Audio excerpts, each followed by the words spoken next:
السلام علیکم ورحمۃ اللہ وبرکاتہ۔ الحمدللہ والصلاة والسلام علی رسول اللہ، اما بعد، اعوذ باللہ من الشیطان الرجیم۔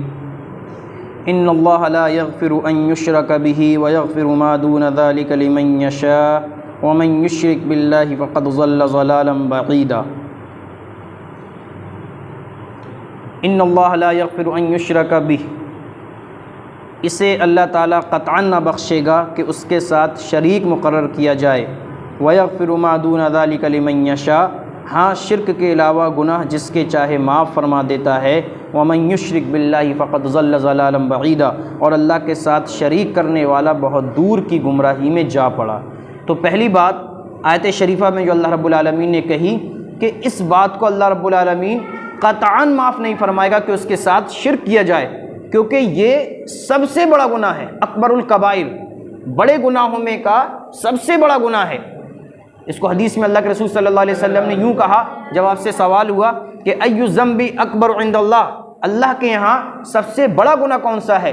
تو اللہ کے رسول صلی اللہ علیہ وسلم نے کہا ان تجعل للہ ندا وہو خلقک، سب سے بڑا گناہ یہ ہے کہ اللہ کا تم کسی کو مماثل ٹھہراؤ، اللہ کا جیسا اس کے مقابل میں لا کھڑا کرو، حالانکہ اس نے تمہیں پیدا کیا۔ یہ بڑی ناانصافی کی بات ہے کہ اللہ نے تمہیں پیدا کیا، اللہ اس بات کا مستحق ہے کہ اسے سجدہ کیا جائے، اسے رکوع کیا جائے، اس سے دعائیں کی جائیں، اس سے شفا مانگی جائے، اس سے مشکلات کا ازالہ مانگا جائے، اس سے پریشانی کا خاتمہ مانگا جائے، لیکن اس سے نہ مانگ کر کے کسی اور سے یہ چیزیں مانگی جائیں، کسی اور سے فریاد رسی کی جائے، کسی اور سے شفا یابی کی دعا کی جائے، کسی اور سے مشکلوں کا چھٹکارا حاصل کرنے کی کوشش کی جائے، تو یہ بہت بڑی ناانصافی اور بہت بڑا ظلم ہے۔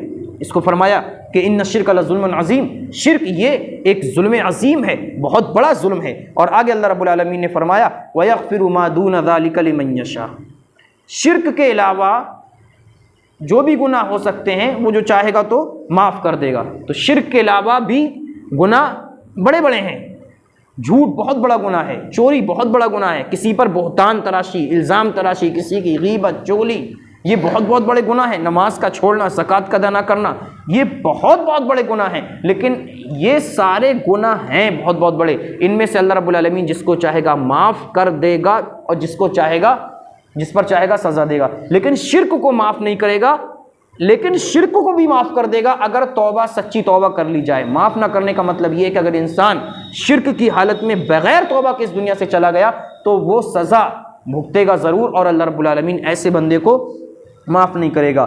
اور آگے اللہ رب العالمین نے فرمایا وَمَن يُشْرِكْ بِاللَّهِ فَقَدْ ضَلَّ ضَلَالًا بَعِيدًا، جس نے شرک اللہ کے ساتھ کیا تو وہ بہت بڑی گمراہی میں اور دور کی گمراہی میں جا پڑا، یعنی بہت بڑی گمراہی میں ہے۔ اس کی عقل، اس کا دل و دماغ کام نہیں کر رہا ہے، وہ ایسی چیزیں انجام دے رہا ہے۔ اللہ رب العالمین سے دعا ہے کہ اللہ رب العالمین ہمیں شرک جیسے ظلم عظیم سے بچائے، آمین۔ وما علینا الا البلاغ۔